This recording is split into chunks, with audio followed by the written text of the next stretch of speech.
Hi there. I have a question. Can we create a workflow that reliably writes JavaScript code for our client-side A/B tests? A workflow that not only writes a code, but also automatically handles the QA for common errors and then self-heals in order to produce code that is much more reliable. And can we do all of this efficiently using small models so it's sustainable and without maxing out our tokens, say for less than 6 cents per experiment, or for free if you're able to run this locally? Now, I've been experimenting with this for a while now, and I think I have a system that works pretty well. And in this video, I'll share my findings along with a free N8N workflow so you can download this and try it yourself. And even if you aren't interested in this specific workflow, I think this guide is still going to be useful because it's a good case study for learning techniques and approaches for designing effective workflows with small language models, i.e. generative AI. Now, note about this workflow isn't about replacing developers. It's about reducing the friction in the development process and about lowering costs.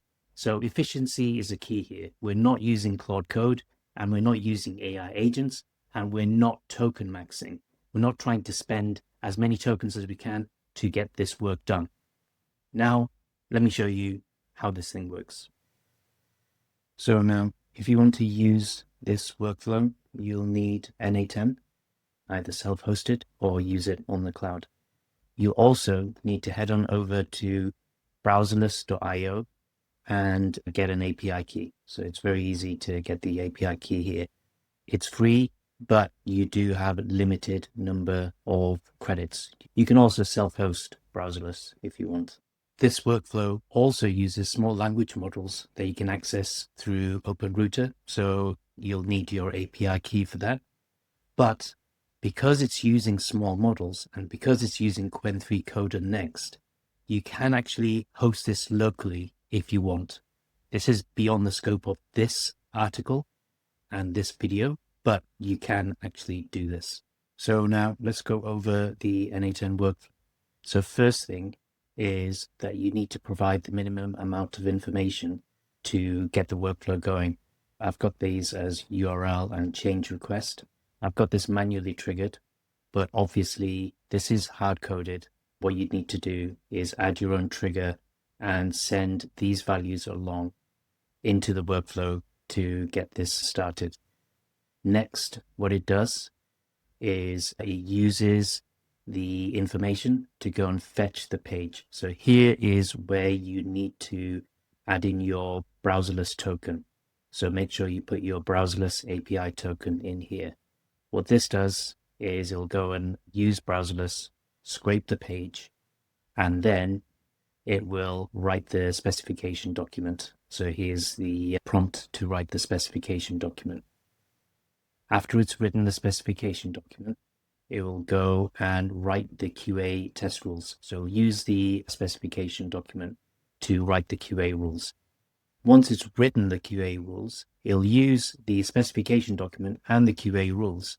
It'll also use the rendered HTML, so the HTML that is scraped from the page. So using all that information, it'll then write the JavaScript. So hopefully, because it's got all of that information, it'll do a very good job at writing that JavaScript for you to apply that change. But just in case it doesn't, this is the next step where it will write the automated tests.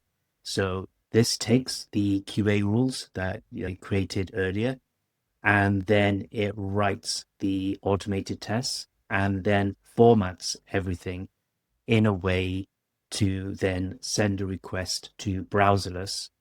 And then when it sends that request to browserless, it will render the page.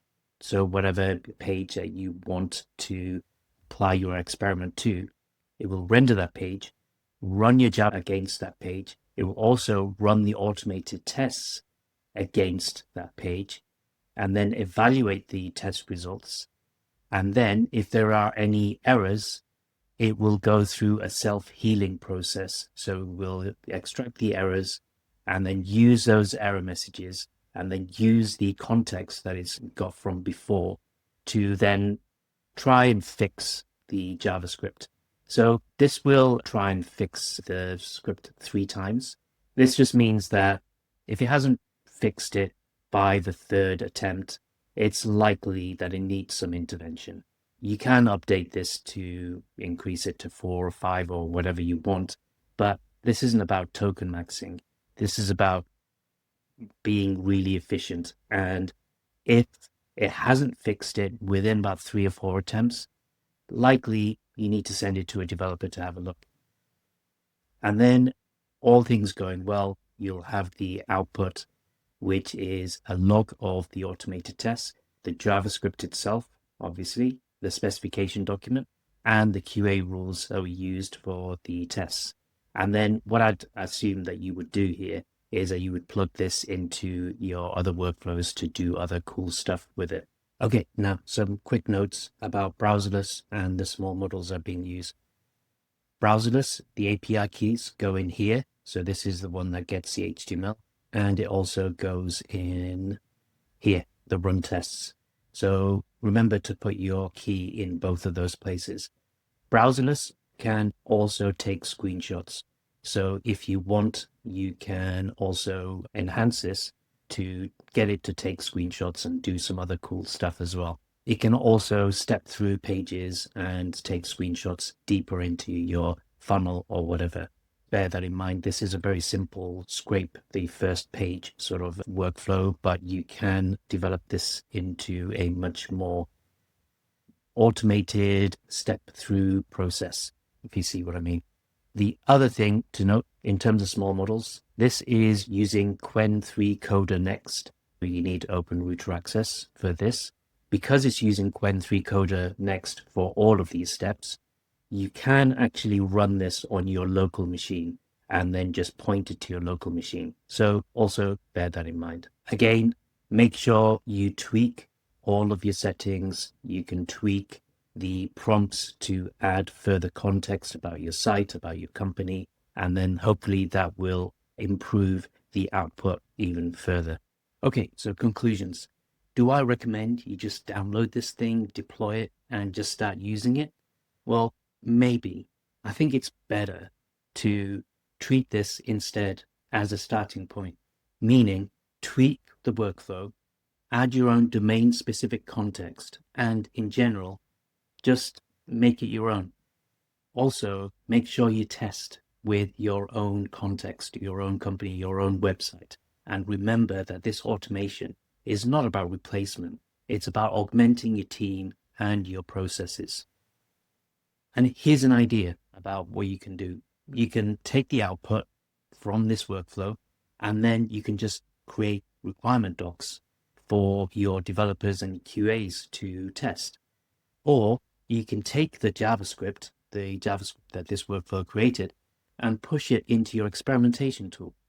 Okay, so now I promised that there were things that you could take away from this work in terms of techniques and approaches used in this that can be applied to other workflows. And I think there are a few to point out. First, before getting a language model to write your code, I think it's a good idea to think carefully about the output and how we're going to validate that output. In this case, the JavaScript. All this thinking is encoded in those specification documents and the QA documents that we wrote and the automated tests that we wrote. In a way, this approach is not that different from the traditional process, where a well-written story always precedes the development and QA. Secondly, note how the tests that we wrote are explicitly written in JavaScript. So we're not just getting the LLM to do the tests. We're writing JavaScript to run automated tests against the code. This is to prioritize determinism into our workflows because tests written in JavaScript are predictable and reliable. Language models and agents, on the other hand, are non-deterministic, meaning their output is less predictable and less reliable. So taking control over the workflow generally just leads to more reliable outcomes, which then leads to my final point. The workflow is serialized, meaning it goes through one step at a time.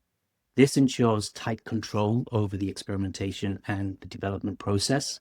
The workflow design is deliberate and rigid, meaning that each and every step is important and it builds towards working towards our final code. Anyway, enough from me. The download link should be somewhere, and I hope you get some use out of this.